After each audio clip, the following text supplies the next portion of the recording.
Good morning and thanks for being with us. I'm Heather Abraham and happy Friday. Are you ready for the weekend? I know I am, but we do know it's going to be a very soggy one with some real chances for widespread flooding.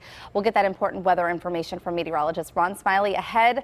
First, though, a sunny look back at 50 years of a very special person in many people's lives, Mr. Fred Rogers. It's a beautiful day in this neighborhood, a beautiful day for a neighborhood.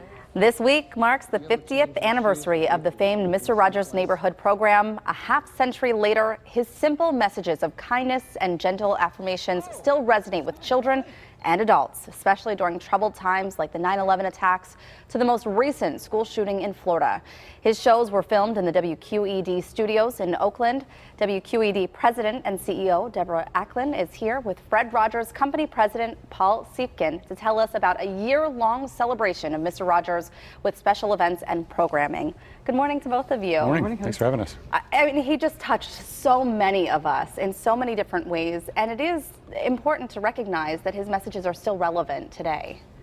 I think so. And the thing that's amazing is that those messages have endured over 50 years. It really is an extraordinary achievement when you think about it. We like to think of them as being both timeless and timely. The messages that children still need to learn about self-worth, self-control, about empathy, those are messages that had them ready for school in 1968, but are still key things that kids need to know now. How did he become such a prominent figure in households across America?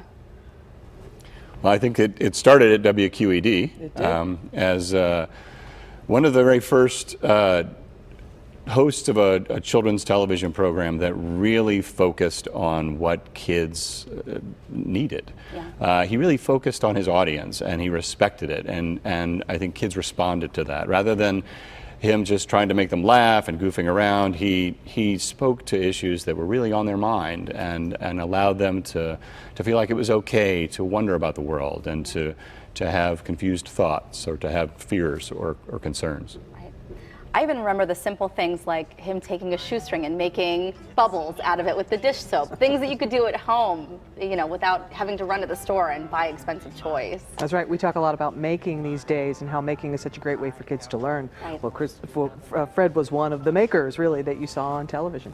So I'd love to tell you a quick story, if I could, about the connection between WQED and Mr. Rogers, because long before he was Mr. Rogers, he actually was WQED's first program director. Really? When we first went on the air in 1954, so if you think about that, 14 years before PBS came on the scene, WQED was here in Pittsburgh making public television, and Fred was our first program director, and it was later that my long ago predecessor, a woman named Mrs. Daniel, decided that she should put him on television. The night before we went on the air that day, so it would have been March 31st, 1954, she had a cocktail party, and she actually gave everyone a party favor, and Fred Rogers' party favor was a hand puppet of a striped tiger, who he named Daniel in honor of Mrs. Daniel, and later used that on the air. And so today, when you see the terrific programs from the Fred Rogers Company, Daniel Tiger's Neighborhood, that is actually the origin story, so to speak, of WQED in Pittsburgh. It was a party favor. It was a party favor. How about that, all those years ago? Well, let's talk about how WQED is celebrating and commemorating what he did. Well, we're having fun. First of all, the internal conversations are great because so many people knew and worked with Fred, and everyone has a Fred Rogers story. Right. I mean, really, if you went to a bus stop in Pittsburgh today, almost everybody has a Fred Rogers story that they like to tell. So we've been telling a lot of stories.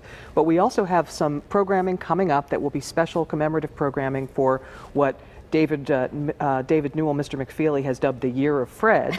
So for the Year of Fred, there will be some fundraising specials. There will be the documentary that aired at Sundance, that debuted at Sundance, that will be on public television, a number of other things. My favorite is that we're doing a music series on our website called The Sweater Sessions. And we've taken Pittsburgh performers and asked them to reimagine It's a Beautiful Day in This Neighborhood. And there's some terrific content there. It's really great.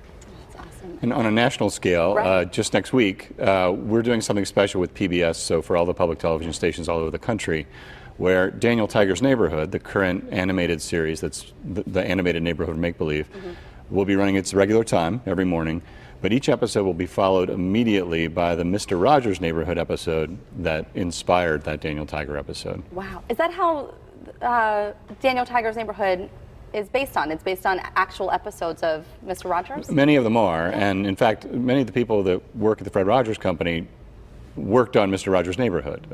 Margie Whitmer was the producer of the show.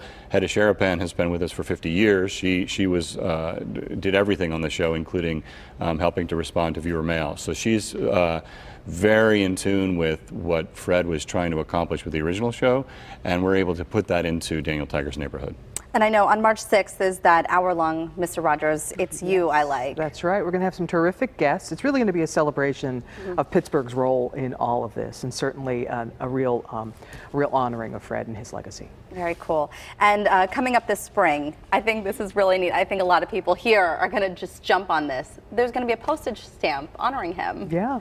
It's really, the U.S. Postal Service really sort of drove this and drove the location. So WQED is happy to host that, but that really was part of the national commemoration of Fred's work. It is, and we think it's nice that that stamp will be unveiled in the studio where the program was shot for so many years. And it really, I think, also speaks to the fact that not only is Fred a Pittsburgh icon, but he's a national icon. Big news came not too long ago about the movie about Fred Rogers. Is there going to be any collaboration here? Tom Hanks is going to play Mr. Rogers? Well, that is a film that's being distributed by Sony TriStar, and we're certainly making sure that we're taking a look at where the film goes as it's being developed. But we're very excited that Tom has signed on to play Mr. Rogers, and we can't wait to see how it turns out, just like everybody else. Do you think any of it will be shot at the WQED studios Oh, or that's in what we're Pittsburgh? hoping. Yeah. That's what we're hoping. We're cleaning now, by the way. We're dusting and getting ready for Sony to come in. I think it would be terrific. And let's consider this to be a formal invitation that if they'd like to come and shoot in our studio, we would love that. It really is the studio where the Neighborhood of Make-Believe and the entire show was filmed. So why recreate a studio when you have the original there? Wouldn't it be so nice, too? What an honor to have them come in here and really take advantage of the studios. Well, thank you guys for coming in and talking about this. I know we've been featuring pieces all week long, and it really will be a year-long celebration. Thank you. Thank you so much. Thank you so much. And so much happening as we celebrate the 50th anniversary of Mr. Rogers' Neighborhood. For more on the events we talked about this morning and others, you can visit the WQED and Fred Rogers Company website. We have those links posted for you at kdka.com/PTL.